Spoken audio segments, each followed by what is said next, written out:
Okay, goed. My naam is Gerard Olivier, student nommer 35072660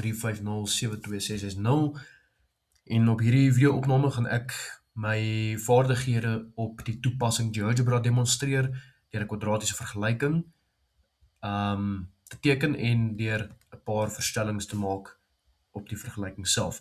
So ek sal begin deur in die toepassing in te gaan, GeoGebra. Wag vir hom om te laai en sodra ek in is, deur die skerm vergroot. Goed, dan sodra ek in is, kan ek sommer onmiddellik begin deur vir myself 'n eenvoudige kwadratiese vergelyking te maak. Ek gaan sommer gaan met y is gelyk aan 2x kwadraat plus 3x plus 1. Nie 14 nie, 1. Daar's hy. Nou dan sal ek sommer begin vinnig deur die vergelyking te benoem. Ek kan hom sommer, daar's verskillende maniere, ek kan hom sommer net hier benoem as ek wil. G1 vir grafiek 1 en dan outomaties benoem hy hom op die kartesiese vlak ook. En dan kan ek die waardes byvoeg op die kartesiese vlak deur te gaan na hierdie 3 kolletjies, verstellings daaronder en dan te druk hier onder show label op hierdie boksie op name and value. En dan onmiddellik gooi hy vir my die grafiek se naam en die waardes van die vergelyking uit op die kartesiese vlak. Dan kan ek natuurlik verder gaan en speel met die kleur van die grafiek.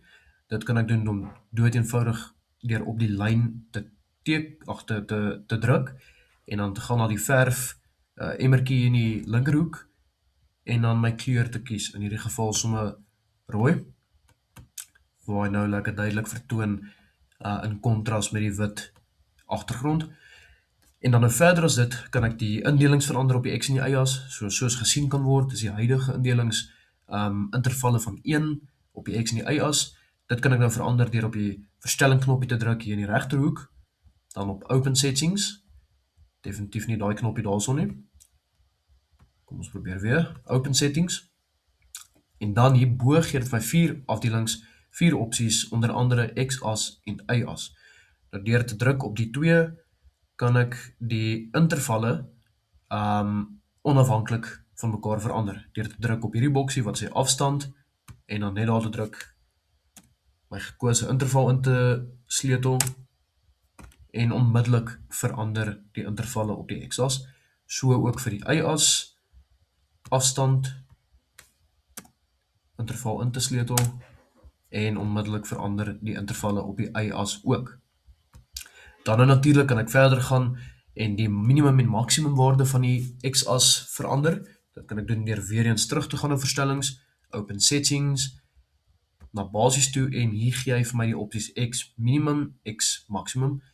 Nou hier gaan ek sommer my eie waardes intik. So vir die minimum gaan ek sommer sê -10, dan sien ons 'n onmiddellike verandering, en vir die maksimum gaan ek sommer sê 15, en nog eenmaal sien ons 'n onmiddellike verandering op die grafiek.